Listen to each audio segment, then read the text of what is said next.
Hey everyone, welcome to another episode of the Rosefellow Podcast.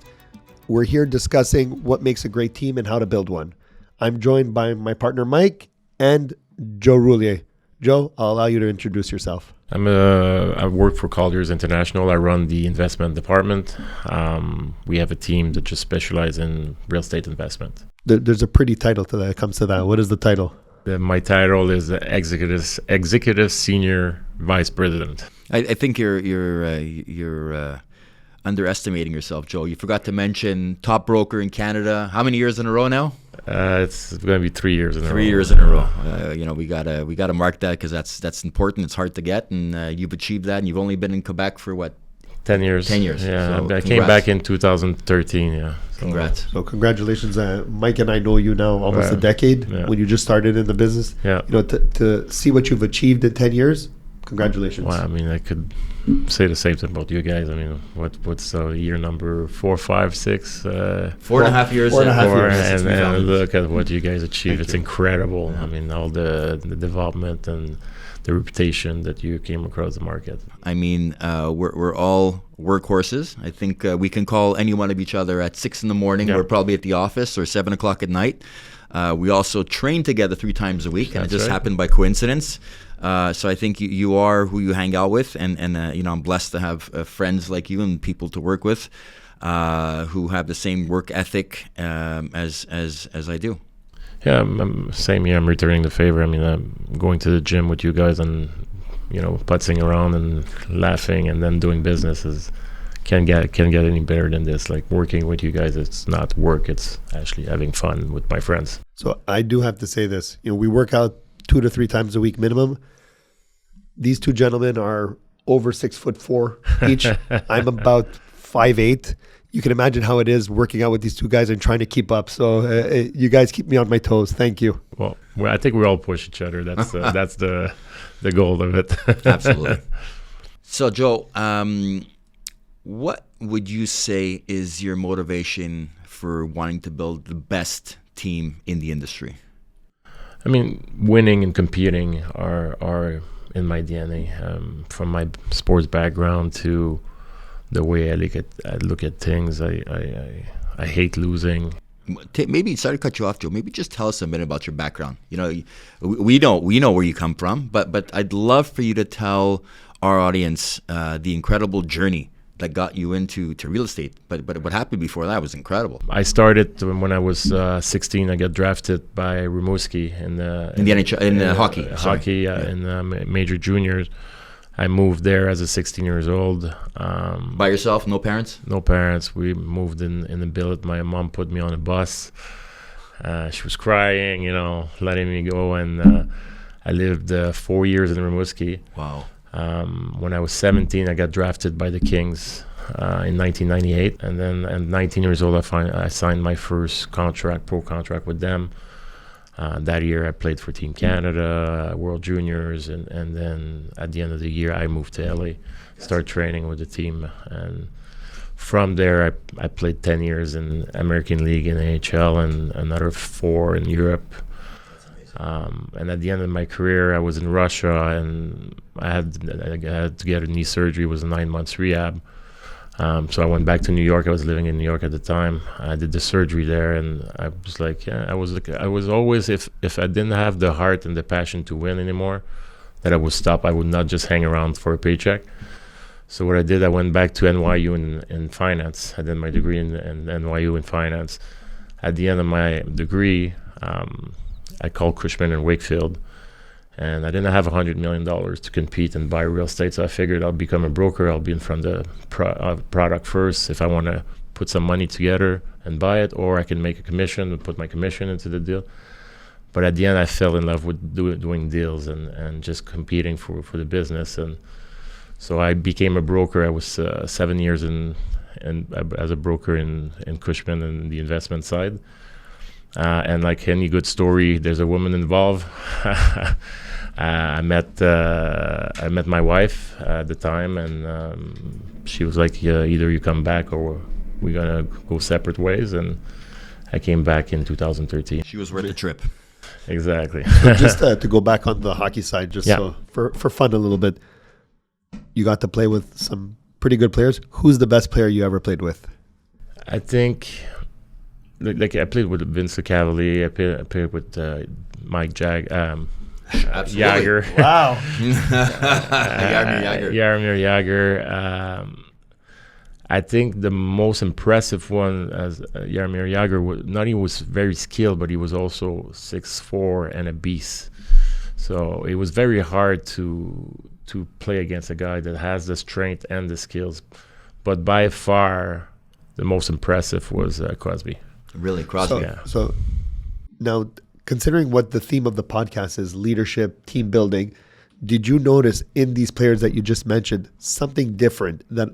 Crosby, as you said, is the best player you've played with, the most impressive, also known as a great leader. Did you notice something in his character that 100%. you see 100%. good for today's podcast? I'll give you a little example. When I first got to Pittsburgh, there's a thing in hockey it's called the Sweet 16. It's basically 16 laps around the ice, which is conditioning. So typically, there's one leader and we follow the leader, and the leader pace himself because it's 16 laps, right? So we have to sort of pace himself, and that way we can all finish together. So I'm like, I see Crosby going in the front. I'm like, he's a superstar. He's gonna pace, and we're all gonna be good. First lap, like he's going 100 miles an hour. Second lap, he's going 100 miles. Like the whole 16 laps, he was going 100 miles an hour. Everything he did 100 miles an hour to the best of his ability. So it became natural for him to act. So all the leaders that I played, all the best players, whether it's in game or practice, they want to win, they want to go, and they go as hard as they can. So that's something I notice, and it makes a difference between a good player that has talent and the cream of the crop, And I guess the correlation you can see with real estate or any business is lead by example. Yeah. Right? 100%. It's easy to tell someone push, give it all, but he punches in at 8, then he's out of there at 10 in the morning or 12 and has a 3-hour power lunch. So, lead by example, put in the hours and expect your team to do the same. Yeah, I mean, in hockey, you have the lead by example type of player, and then there's the more vocal one. But even if you're going to be a vocal, you have to walk the walk. Like it'd be hard to tell my team at work and say, "Hey guys, I want you to be here at 8. We have a meeting at 8, and I show up at 9:30." So lead by example is a big thing. So I know that you started in brokerage. Evidently, when you start by yourself. You clearly have become very successful. Again, congratulations. But to become successful, you had to build a team at a certain point. At what point did you say, I cannot do this anymore and I need to build a team? And when building a team, how do you get over that trust factor that's required to give some of yourself up in order for the greater good to grow? Well, time was an issue, right? When there's not enough time in the day to be able to serve the clients to a level that you want to establish. So that was an issue. So when that came a problem that I couldn't supply enough for the demand, I had to hire some staff.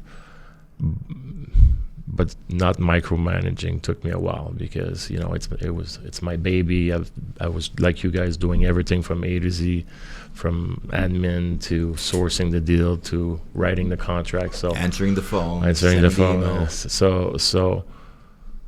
A big learning curve for me was to trust the people that we hired, and again, understand that everybody has different personality and different objectives, and try to find what pushes them to achieve their goals. What are their goals?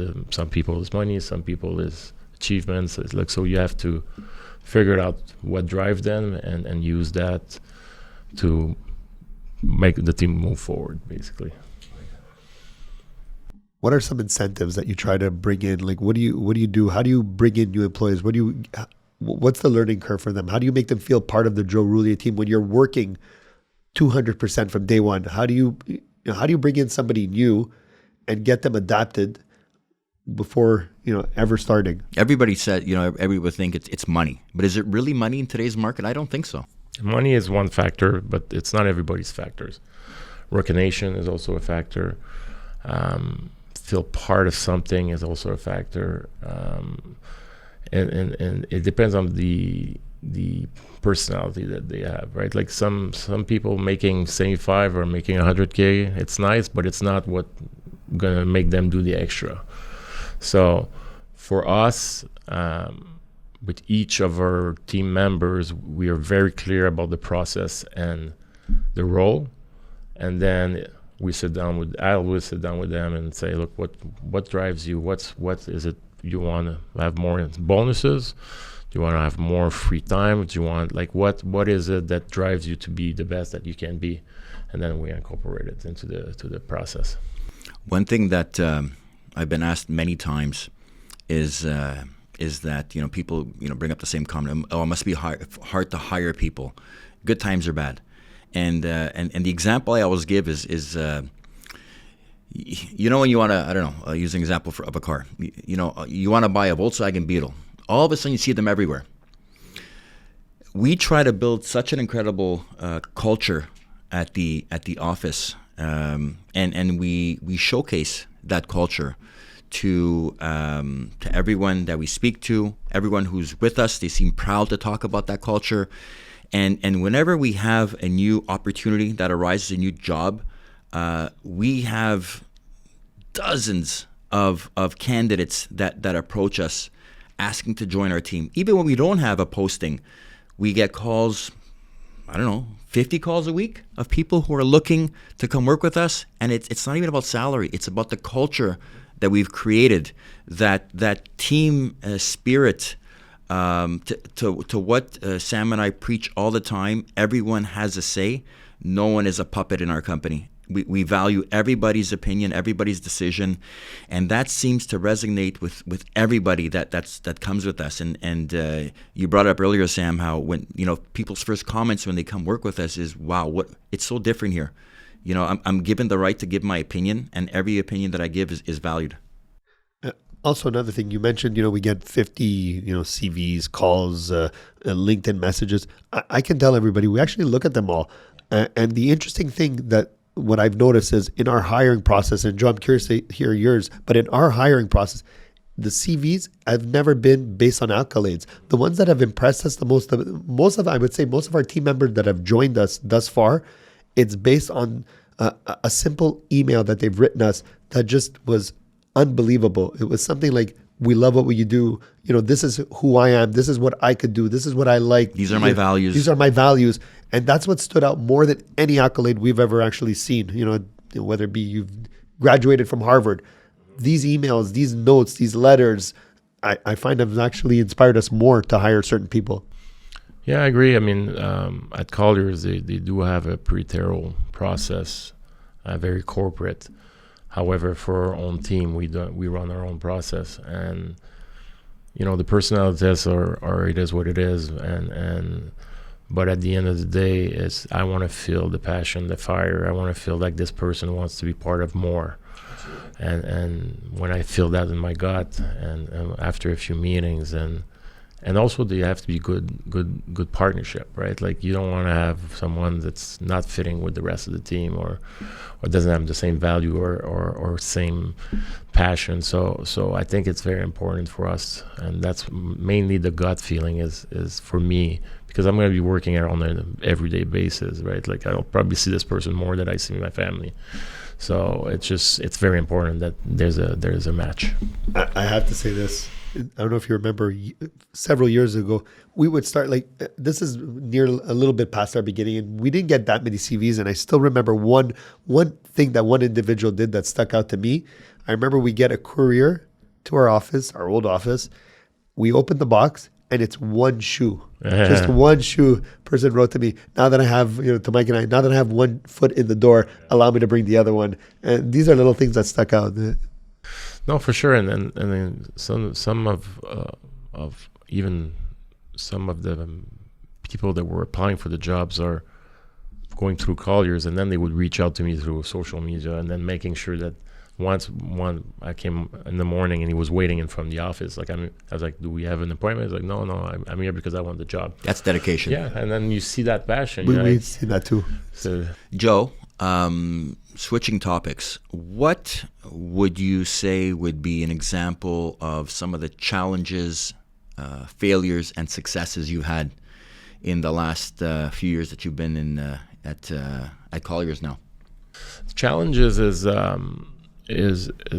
again that Colliers is very corporate, right? And I'm my own F1 team under the banner, right? So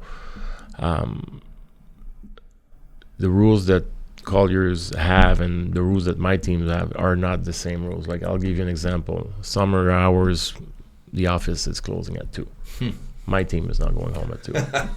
Right? So that's a bit of a challenge, because you have some people on your team and other people in the office that have the same position. They're leaving and going home on Friday at 2, and then they're stepping till 5 or 6 with me. That's a bit of a... But it's understood as well when we first meet the people. We understand, look, we're not for everyone. We're here to win. We want to be number one. There's no, hey, we're just riding this year. We have goals. We want to be better than the year before. We want to be number one. Do you want to be part of this or not? Because being part of this doesn't mean we're going on Friday at 2 o'clock in the afternoon, you know. So that's some challenges for sure. Implementing my own culture to my own team. Successes, Sam, when it comes to team, what would you say are some of them? For me personally, it would be seeing some of the younger individuals who joined our team and watching them grow. From when they started to where they are today, I see some of them as, without a doubt, being the best in the industry of what they've done. That has been one great success for me. Another has been, while being able to attract young, eager talent, we've also morphed into a company that is also able to attract what I would call the cream of the crop, the best of the best. And to see these, cream of the crop type of individuals not only, leave their current employments, but actually be inspired to come join us has also been a great success for me. Yeah, but you can see that the best of your competition comes and works for you now, or knock on your door. So that shows that, not only you're at that level or surpassing them, but you also have a culture that people want to be part of. So to me, that's also success. People that wants to come on your team, but wants to stay on your team. And Mike, what do you feel has been, we mentioned success. What has been, in your view, a failure or something that you wish we could have done differently or seen differently from the beginning? And Joe, if you can answer that. That's a great question. I never look at any, call it a failure as a true failure. I think it's learning. You and I have gone through so many, we'll call it ups and downs throughout the last 4.5 years, from losing a partner at the 11th hour to kind of saying, well, it's not really a failure. We're going to pivot and we're going to find someone before we notarize in 30 days. And we did. And some of those, those initial failures were not, because those partners we replaced them with are still partners today on 10 projects. So I think that it's about understanding that every bump in the road, the sky will be clear for us, and it will be, we'll be ready to move forward. There's some people that have come and gone, but the people that have replaced them are at another level. So I look at it as everything that's happened to us over the last few years has just made us better. And today I look at our team and I sit back. I was smiling with you the other day and I said, what an incredible team we have, from accounting to construction to our vice president, pre-development, development, legal, our CO. Like, everybody is just such a perfect person for that role. And it just makes me so proud. I think, like Mike said, I don't see mistake as failure. I see it as learning curve. So now we did this mistake. How are we gonna react? And that's the most important thing. If I look at my last 10 years, I think some of my mistakes was that, again, because of my team background, professional hockey, where we're all driven, we all want to win, we all want to go to the same direction, that we fight, but we forget about it right away. And you have to. I presume in your with your background, I'm thinking playoffs. Watching basketball playoffs, but in hockey, you could be down 2 games in a series.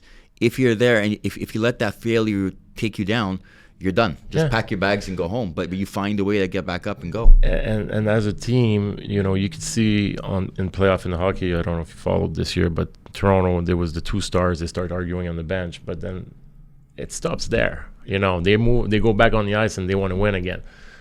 I had to learn that in the corporate world, it's not always like that.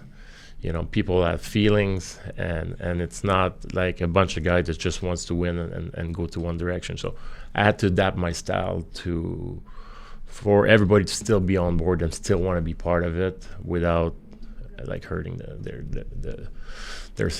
emotions. I have to say, you mentioned that was something that was difficult for me, and I still actually struggle with it. I think you mentioned earlier that everybody's driven by different motives. Whether it be financial, recognition, freedom, work-life balance. I mean, these are all things that are said and are important. Now, does it mean it's important to each person? No. For myself, I don't understand the work-life balance, and I don't think, truthfully, none of us do here. And I remember very early on, there was some people, some employees or certain, that were driven by different things, and I would get frustrated because I am not driven. Yeah. And it did not compute for me that other people are not driven by the same things I am. That has required me to take a bit of a learning curve. Yeah, I mean, like you said, we're all workhorses here, and me too. I was like, what do you mean you're tired? Like, I've been here since 7 and I'm leaving at 11 at night. You come at 9 to 5 and you need extra days. You're tired. But everybody has different goals in their life, different wants. 100%. Yeah. 100%. But it was hard for me. It was a learning curve, definitely. So looking ahead, Joe, what kind of team members are you looking for? Each of their role has to be matching with the team, right? So this person that comes on the team has to not only match with the rest of the team, but has to have a role that's fulfilled a need that I don't have now. So for me, it's very important that the process in place. Everybody has their role. They all know what we're doing. It's like a machine. Like a mandate comes, we sign. We know marketing is starting. We know marketing is covering the pictures. We don't have to, hey, did you do that? Did you do that? And this person that comes to the team needs to adapt to that, and it needs to be I close my eyes and everything is rolling. And we're working on a few things where it's more automized with CRMs and stuff, but it's really important for me, the chemistry of the team and like they said, you have one bad apple in a bag of apple and the rest of the apples start rotting. I actually have a question. This is going to be a difficult one because I've been thinking about this lately in my own, in my own view of how, some of our employees are. And I think Mike and I have spoken about this. Do you run a team in like a hockey team as a general manager? And if there's if there's one employee that is somebody you like, who does his job well, but can be replaced by somebody who is significantly better, what do? Do you, change the position, or do you just stick with the person that you like and is doing a decent job?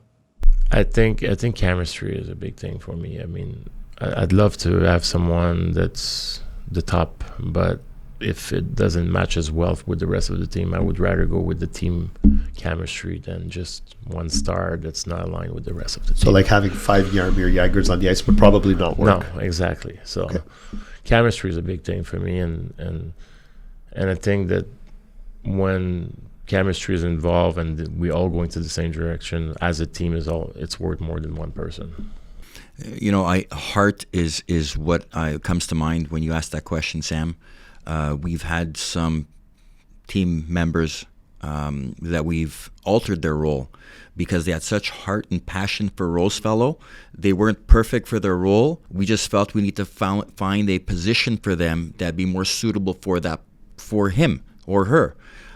So I think of heart. If you have heart, if you have passion, we can find a special place for you in our company. Yeah, I think that's true. I mean, you look at sports. There's every year this team that stacks their team with stars, and they don't necessarily win the cup at the end. So I think a team chemistry and a team that's going with the right direction, the right intention, the right process, the right heart is much better. So guys, come to the end.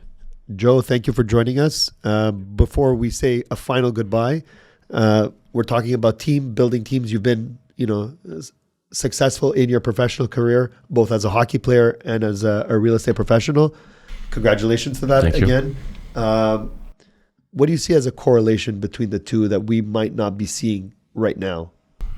Well, I think you guys are seeing it because the way you are, right? Like I see it taking your team for breakfast and doing activity as a team and the culture that you implemented. People want to be here. They want to work for you guys. They want to be part of something that you're creating. So I think that the important thing, and the same in sports and hockey, is you have to have a common goal, and you want to have all your teammates to want to be part of it and be achieving that goal. The way you do it, each team has different ways, but at the end, if you have commitment, heart, and passion, and everybody wants to go in the right direction, that's key to me. We keep talking about teams within our organizations, that'd be Colliers and your team, Joe, and Rosefellow and our team. I think there's a whole other aspect that we haven't mentioned. It's building a team beyond our four walls. I consider you a team player with us. The fact that you'll call us and not knowing what availabilities we have for sites and say, hey, I got a client, he's looking for 400,000 square feet. What do you have in the South Shore? Or can you find anything in the South Shore or wherever it may be? That for me is building an ultimate team. And we have those types of relationships throughout various companies. That'd be Montreal, Toronto, and now in the States, where people call and say, hey, we heard you're coming you're setting up shop in Florida and you're going to be putting up buildings. I have a client, what do you think of this in Georgia? Would you put up a building? Absolutely. The fact that we get those calls is another level of team building beyond our own company. Well, I'll say this. A great team is like a family. And Joe, by extension, you're an extended family to us. That's right. Well, I mean, I'm super, and I couldn't be happier than be part of this with you guys. I mean, you guys are great. A lot of the times when we talk about you guys among brokers, like, first thing that comes out is that we're happy they're good guys. We're happy that they're succeeding. Not, man, these guys this and that, because there's always a lot of hate when you succeed, right? But the general view when you speak about Rosefellow, oh yeah, man, they're great. They deserve everything that they have, right? That's nice to hear. Thank you. Thank you, Joe. I'm happy to be a small part of it. Absolutely. Well, Joe, you're a big part of it. I got 2 of the 3 plaques on my wall that come from Joe Rullier's team. Sure. So thank you for that. Thank you for being part of our podcast, and thank you for being a friend.